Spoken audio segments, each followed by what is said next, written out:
რიჩარდ პაიფსი კომუნიზმი. ეს არის ძალიან საინტერესო წიგნი კომუნიზმის შესახებ და ითვლება, რომ არის ერთ-ერთი ყველაზე ისეთი ბაზისური საკითხავი იმ ადამიანებისთვის, ვისაც უნდა რომ გაერკვიოს, რას წარმოადგენდა ეს იდეოლოგია.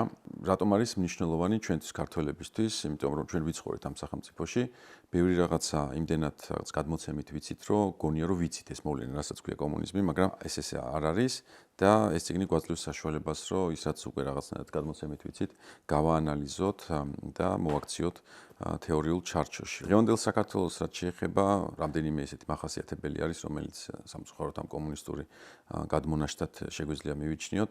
მაგალითად აღწერილი არის შრომის ეთიკა, როგორ ყვებდნენ სახელმწიფოს, როგორ ცდილობდნენ რომ სახელმწიფოსთვის ყველაფერი წაეძარცვათ, იმიტომ რომ არ თვლიდნენ სახელმწიფოს საკუთრებას საკუთარ საკუთრებად. ესეთი რამდენიმე წინადადება არსებობდა, თვალთმაგწობენ რომ ჩვენ რაღაც შრომაში გვიხდიან და ჩვენ თვალთმაგწობთ რომ შრომობთ, ხო?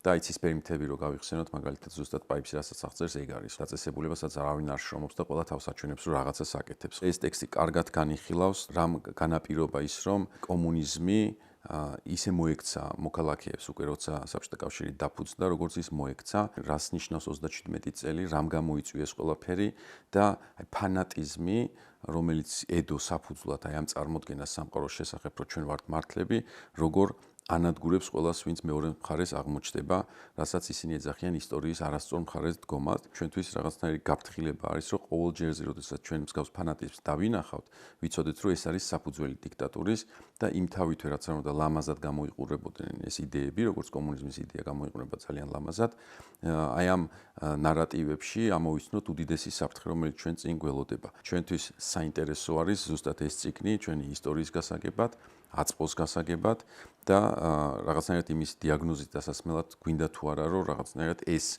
ცხოვრების წესი იყოს ჩვენი მომავალი და ვფიქრობ რომ ამ წიგნის წაკითხვის შემდეგ ყველანი ამაზე პასუხს ძალიან სწორადაც გავცემთ. მე ვარ ლევან ყამბაშიძე, ეს იყო გაკვეთილები დიქტატურაზე რიჩარდ პაიფსის კომუნიზმის გავლით.